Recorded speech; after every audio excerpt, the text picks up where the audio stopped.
بسم الله الرحمن الرحيم. الحمد لله نحمده ونستعينه ونستغفره ونعوذ بالله من شرور أنفسنا ومن سيئات أعمالنا. من يهده الله فلا مضل له ومن يضلل فلا هادي له.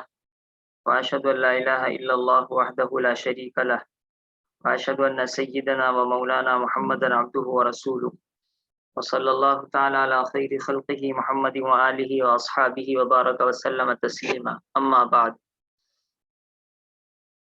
کل اور آج کا سبق آپ کا سنا، سننے کے بعد کچھ باتیں محسوس ہوئی جو آپ کو بتلانی ہے، اور کچھ باتیں وہ بھی ہیں جو چھٹ گئی تھی کیونکہ وقت پورا ہو چکا تھا. تو ہم یہاں شروع سے حدیث شریف لے لیتے ہیں اس کو. قال سعد ابن ابی وقاص فرماتے ہیں کہ میرے پاس رسول اللہ صلی اللہ علیہ وسلم تشریف لائے.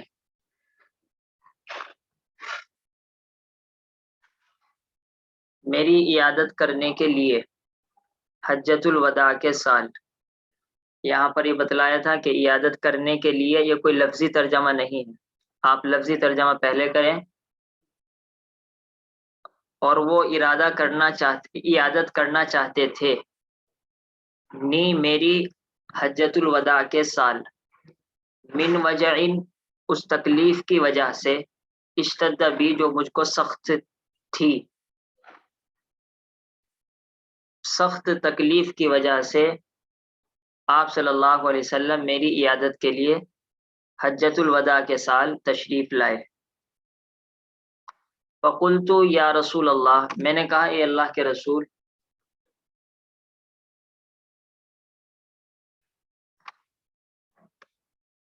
قد بلغ بی،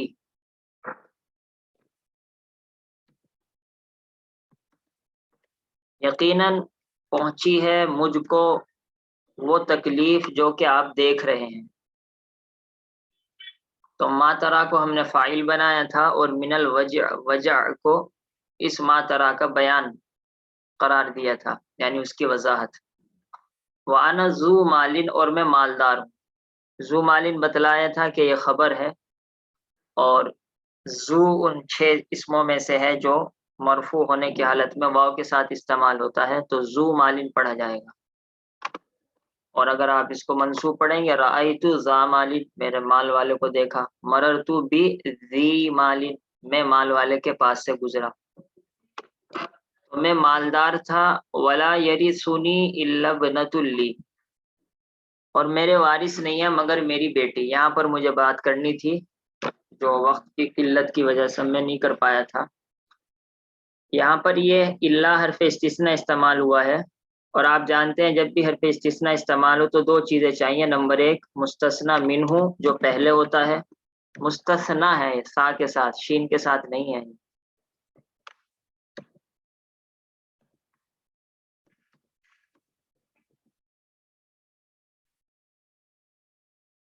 اور الا کے بعد مستثنی آتا ہے، یعنی ایک تو جس سے نکالیں گے اور ایک جس کو نکالیں گے. اب یہاں پر مسئلہ یہ ہے کہ کیا نکل رہا ہے، تو سب جانتے ابنا بیٹی نکل رہی ہے. تو کس سے نکل رہی ہے؟ تو یہاں پر یہ موجود نہیں ہے. آپ کہہ سکتے ہیں کہ یریسونی سے نکل رہی ہے. یہ یاد رکھیں مستثنی منہ میں جوڑ ہونا چاہیے. ایسے نہیں کہ آپ اللہ سے پہلے جو بھی لفظ ہے اس کو کہہ دیں کہ بھائی اس سے مستثنی منہ بن جائے گا، تو یہ غلط ہوتا ہے. مستثنی منہ ایسا ہونا چاہیے جو مستثنی ہے، اور اس کا طریقہ یہ ہوتا ہے کہ آپ اس کو اس کی جگہ رکھ سکتے ہو.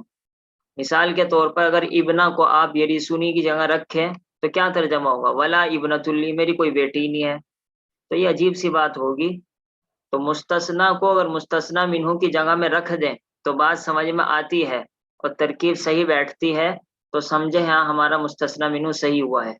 اب یریسونی کی جگہ رکھیں گے تو کام نہیں چلے گا. مال کی جگہ رکھیں گے میں بیٹی والا ہوں، اب یہ تو بات نہیں کہنا چاہ رہے، وہ تو کہہ رہے میں مالدار ہوں. تو یہاں پر اصل میں مستثنی منہ محذوف ہے، اور وہ ہے احد، کہ میرا کوئی بھی وارث نہیں ہے مگر میری بیٹی. اب سمجھ میں آیا کہ لا یرثنی، میرا کوئی وارث نہیں ہے مگر میری بیٹی میری وارث بنتی ہے. تو احد یا مستثنی منہ محذوف ہے. اور مستثنا منہ جب محذوف ہوتا ہے اسی کو مستثنا مفرغ کہتے ہیں. مستثنا منہ مفرغ. مفرغ کا مطلب یہ ہوتا ہے کہ یہ اس کا مستثنا منہ موجود نہیں ہے, فارغ کر دیا گیا. فارغ کہاں سے کر دیا گیا کہ مستثنا کے ذکر کی اس کو ضرورت نہیں ہے, اس کے بغیر ہی کام چل جائے گا. یہ تو مستثنا مفرغ اور مستثنا حقیقی دو قسمیں ہو گئی. کہ اصل مستثنا حقیقی یہ ہے کہ مستثنا منہ موجود ہو, اور مستثنا مفرغ یہ ہے کہ مستثنا منہ موجود نہ ہو, جیسا کہ یہاں پر احد موجود نہیں ہے. اس کے بعد اب آپ یہ سمجھیے کہ آپ کو اس پر کیا اعراب پڑھنا ہے. تو ہم نے ابنتن پر پیش پڑھا, حالانکہ جب آپ نے نحو میر, ہدایت النحو, جہاں بھی کوئی نحو کی کتاب پڑھی ہوگی تو آپ نے کہا ہوگا مستثنا منصوبات 12 ہیں, اور اس میں سے ایک مستثنا بھی پڑھا ہوگا آپ نے. تو یہ مستثنا تو منصوب ہونا چاہیے تھا, پڑھا ہم نے منصوب ہے, یہاں ہم پڑھ رہے ہیں مرفوع, اس پر پیش پڑھ رہے ہیں. تو اس کا جواب یہ ہے کہ مستثنا عام حالہ میں تو منصوب ہی ہوتا ہے, لیکن اس کی ایک حالت ہے جس میں وہ مرفوع ہوتا ہے. وہ حالت یہ ہے کہ مستثنا منہ مفرغ ہو. مستثنا منہ مفرغ ہو یعنی مستثنا منہ ذکر نہ کیا جائے.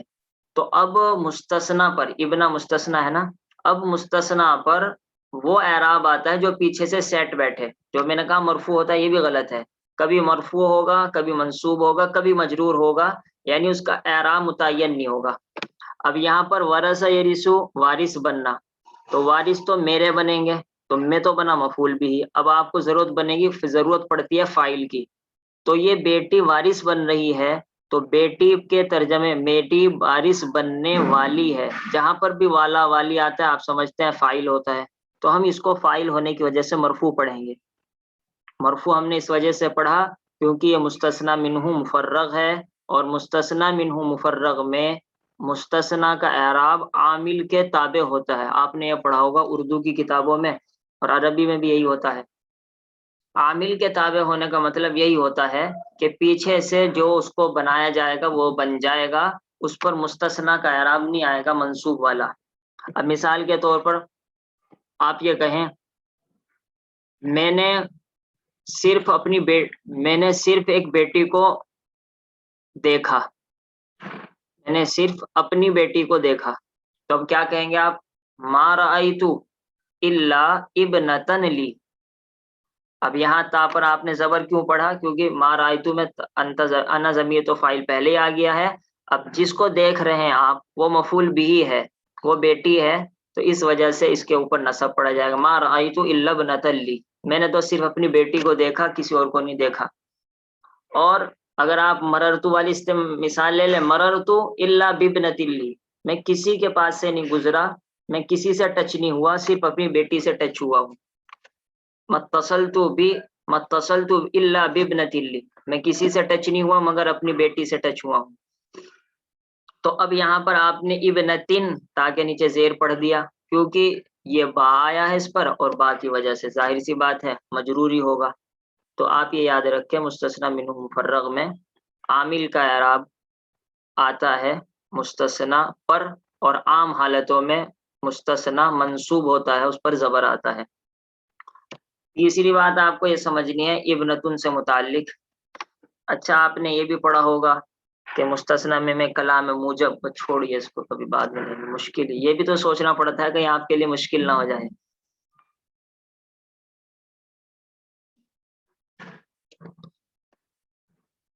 ایسے جو جن حضرات کو مشکل لگتا ہوگا, ظاہر سی بات ہے سطح ہر ایک کی صلاحیت الگ الگ ہے, تو اس کا طریقہ یہ میں نے پہلے بھی شاید بتلایا ہو کہ وہ صرف عبارت پر غور کریں کہ عبارت پر ہم کیا اعراب پڑھ رہے ہیں, کیوں پڑھ رہے ہیں, اور ترجمہ. بس عبارت پر اعراب کیا پڑھ رہے ہیں, کیوں پڑھ رہے ہیں, اور ترجمہ, یہ تین تو ہر ایک ہی اپنے ذمہ داری اپنے اوپر لے. اس کے بعد جو زائد باتیں ہوتی ہیں آپ اگر وہ کور کر سکتے ہیں, سمجھتے ہیں, ذہن میں بیٹھتی ہیں تو بہت اچھی بات ہے, اور وہ اگر نہیں کور ہو پا رہی ہیں تو اس کو دوسرے نمبر پر رکھیے, کیونکہ بعض مرتبہ جب لوڈ پڑتا ہے تو پھر آدمی کہیں کبھی نہیں رہتا, نہ آسان یاد رہتی نہ مشکل یاد رہتی. اور کسی کے سامنے سنانے سے یہی فائدہ ہوتا ہے کہ سنانے والا جو سنتا ہے وہ اسی کے حساب سے اس کو رہنمائی کرتا ہے. خالی سن کر تو مسئلہ حل نہیں ہوگا، ہمیں کیسے پتہ لگے کہ آپ کی صلاحیت کیا ہے، لیکن سن کر معلوم ہو جاتا ہے صلاحیت کیا ہے اور اس کو کیا بات بتلانی ہے اور کیا بات پوچھنی ہے۔ تیسری بات وہی یہ میں بتلا رہا تھا، ابنتن کو آپ ملا کر پڑھیں گے کیونکہ ابنتن کا حمزہ بھی وصلی ہے، ابنن کا حمزہ بھی وصلی ہے، یعنی پیچھے سے ملا کرنے کے وقت گر جاتا ہے، ابنتن کا بھی حمزہ وصلی ہے، اسمن کا حمزہ بھی وصلی ہے، تو میں پڑھ رہا تھا اسی وجہ سے ولا یرثنی الب، الب حمزہ وصلی ہے گر جائے گا، البنۃ لی، ابنتن بھی کہتے ہیں بنتن بھی کہتے ہیں، دونوں ترجمے ٹھیک ہے۔ افاتصدق بثلثی مالی، تو کیا میں صدقہ کر سکتا ہوں؟ دیکھیے یہاں پر آپ ترجمہ کر رہے ہیں، میں کر رہا ہوں، تو کیا میں اپنے مال کا 2/3 صدقہ کر سکتا ہوں؟ یہ جو سکتا ہو میں بول رہا ہوں، بعض مرتبہ اس کی آپ سے اگر عربی بنوائی جائے تو آپ چوک جائیں گے، لیکن اردو عربی میں بہت ساری جگہ کر سکنے کی کوئی عربی نہیں آتی، میں صدقہ کر دوں، میں صدقہ کر سکتا ہوں، دونوں کی عربی سیم آئے گی، عربی میں اتصدق، افاتصدق، لیکن ہم اردو میں اچھی کرنے کے لیے ہم کہہ دیتے ہیں تو کیا میں صدقہ کر سکتا ہوں، کیونکہ وہ آپ صلی اللہ علیہ وسلم سے اجازت لے رہے ہیں، تو اس وجہ سے اجازت میں ہم یہ کہہ سکتے ہیں کہ میں صدقہ کر سکتا ہوں۔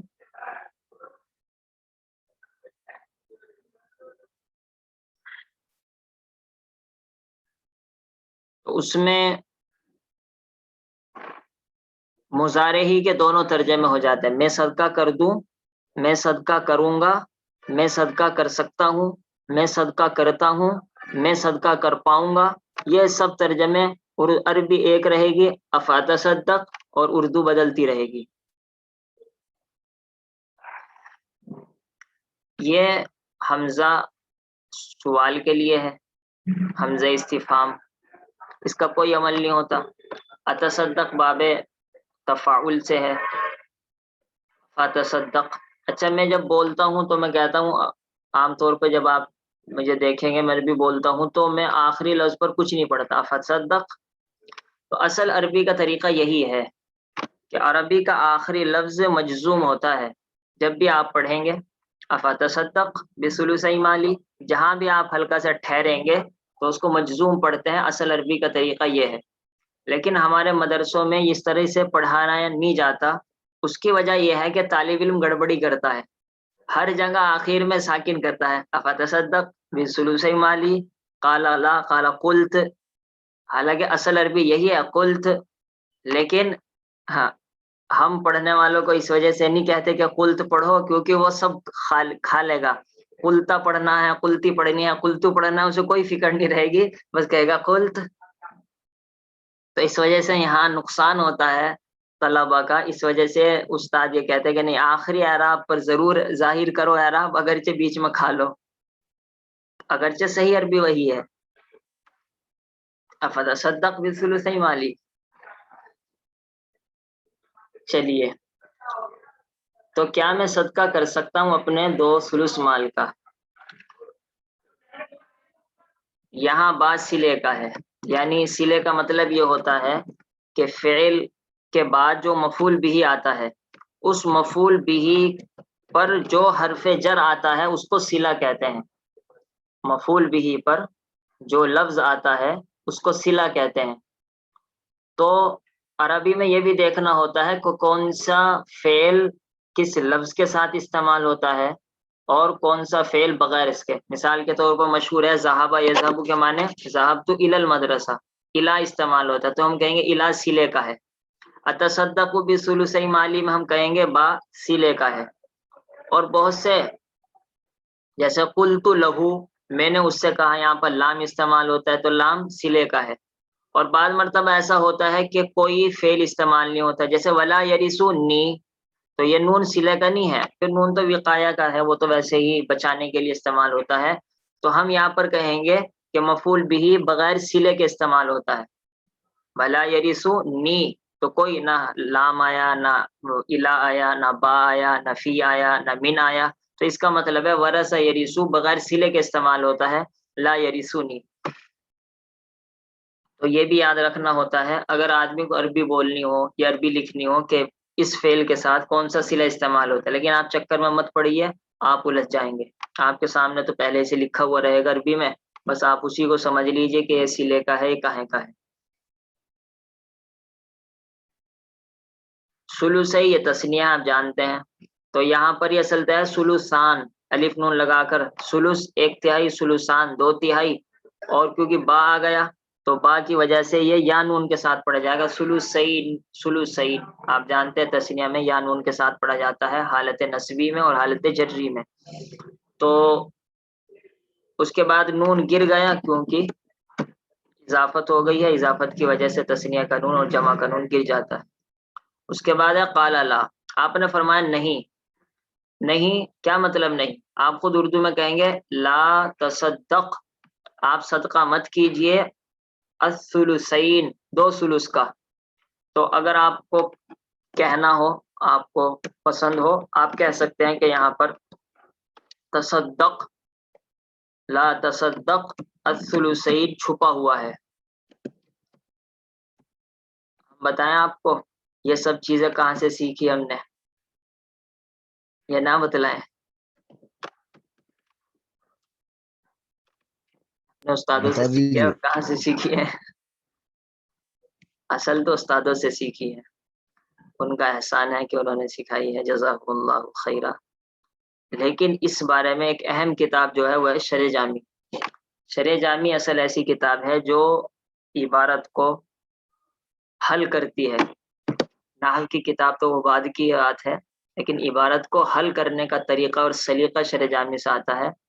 لیکن دارالعلوم والوں ہی نے شرح جامی نکال دی، اور مدرسوں میں تو کیا پڑھائی جائے گی، لیکن مظاہر علوم میں پڑھائی جاتی ہے۔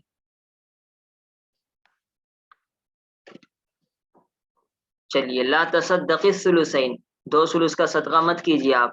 قلت میں نے کہا، فالشطر یا رسول اللہ، شطرا را پر میں نے زبر پڑھا، یہی راجے بھی ہے کیونکہ اس سے پہلے ایک فعل محذوف ہے۔ اتصدق الشطر، کیا میں آدھے مال کا صدقہ کر سکتا ہوں، یا اعطی الشطر، کیا میں آدھا مال دے سکتا ہوں۔ تو یہ اس سے پہلے آپ کچھ بھی نکالیے، ایک فعل نکالنا پڑے گا آپ کو، اور یہ اس کا مفعول بھی بنے گا، اور جب مفعول بھی بنے گا تو منصوب ہوگا، ظاہر سی بات ہے۔ اتصدق الشطر، کیا میں آدھا مال دے سکتا ہوں یا رسول اللہ، اے اللہ کے رسول۔ قال لا، تو آپ صلی اللہ تعالی علیہ وسلم فرمایا لا تصدقی الشطر، آدھا بھی صدقہ مت کیجیے۔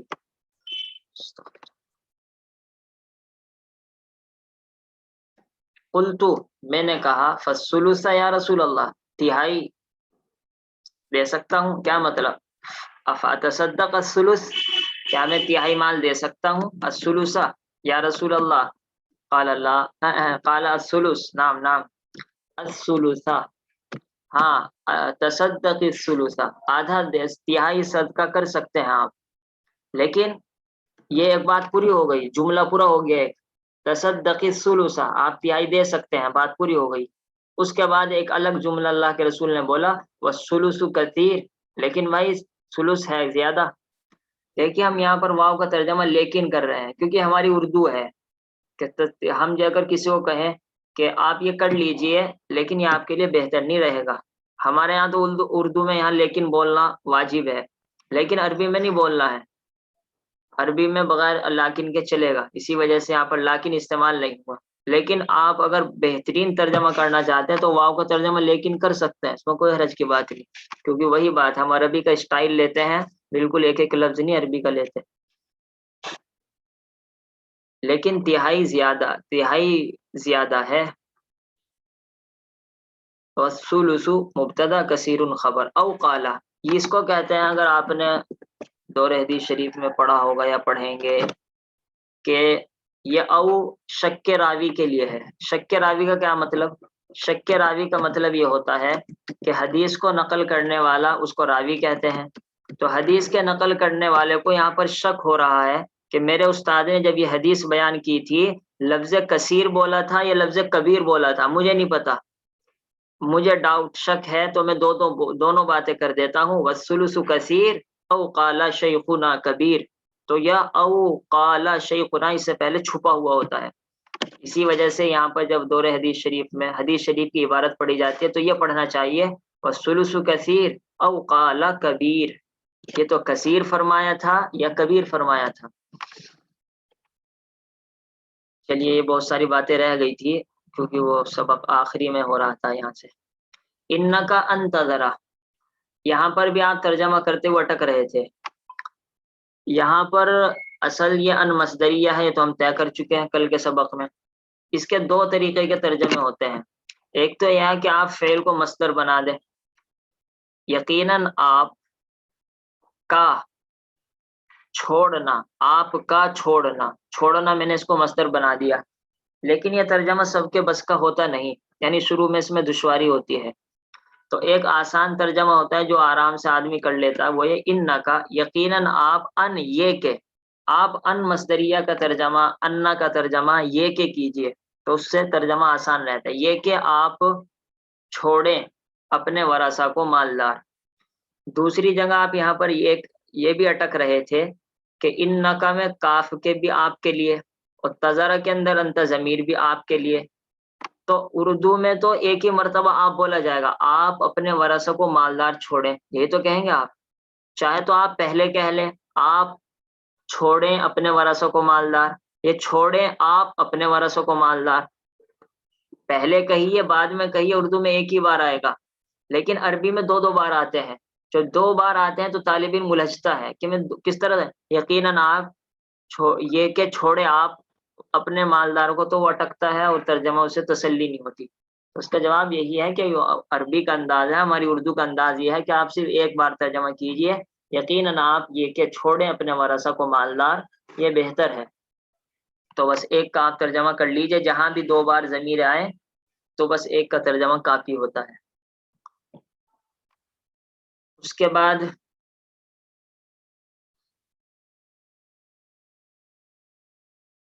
جی کوئی بات نہیں،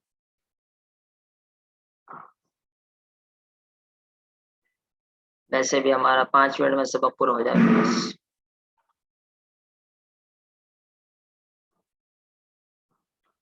ورثۃ اغنیاء خیر من ان تذرهم عالۃ، یہ تو میں نے بتلا دیا تھا کہ خیر اس میں تفضیل ہے اور اس میں تفضیل ہمیشہ مقابلے کے لیے آتا ہے.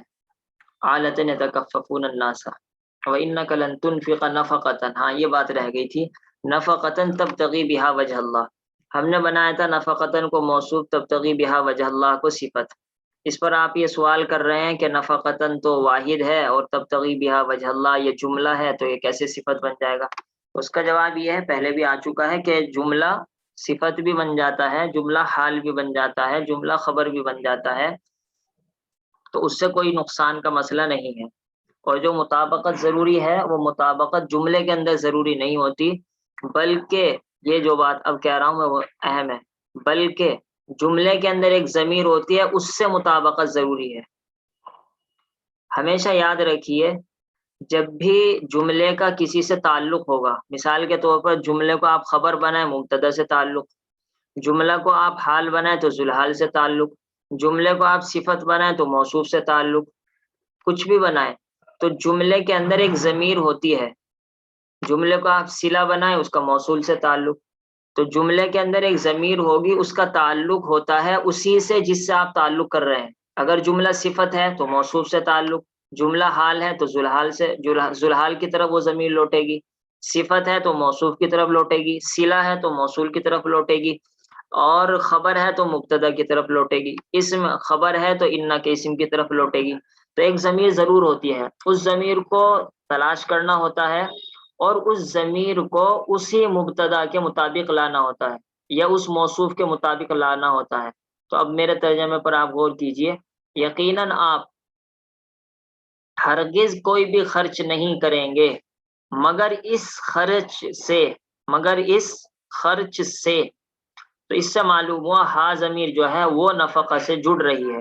اب اس ہا ضمیر کو آپ واحد کیوں لائے؟ کیونکہ نفقہ واحد ہے. مؤنث کیوں لائے؟ اس لیے کہ نفقہ مؤنث ہے. مثال کے طور پر اگر ہم مان لیتے ہیں یہاں پر یہ ہوتا ہے لن تنفق نفقات، جمع ہوتا تو آپ تبتغی بہن نہ کہہ سکتے تھے، اگرچہ جمع کے لیے بھی واحد مذکر استعمال، واحد مؤنث استعمال ہوتا ہے. مثال کے طور پر آپ کہیں لن تنفق ریالا، آپ کوئی بھی ریال خرچ نہیں کریں گے، تو ریال مذکر ہے تو آپ کہیں گے تبتغی بھی، آپ ہا ضمیر کو مذکر لائیں گے کیونکہ ریال مذکر ہے. ریا، بس یہ آپ سمجھ گئے ہوں گے کہ جملے کے اندر جو ضمیر ہوگی اس کا تعلق اپنے پہلے والے موصوف سے بھی ہو سکتا ہے، ذوالحال سے بھی ہو سکتا ہے، مبتدا سے بھی ہو سکتا ہے، اسم موصول سے بھی ہو سکتا ہے، تو اس کو اس کے مطابق لانا ضروری ہوتا ہے. اس کے بعد ایک سوال یہ رہ گیا تھا الا اجرتا، کہ یہاں پر بھی وہی بات، حرف استثناء تو ہے اور مستثنی بھی ہے اجرتا، لیکن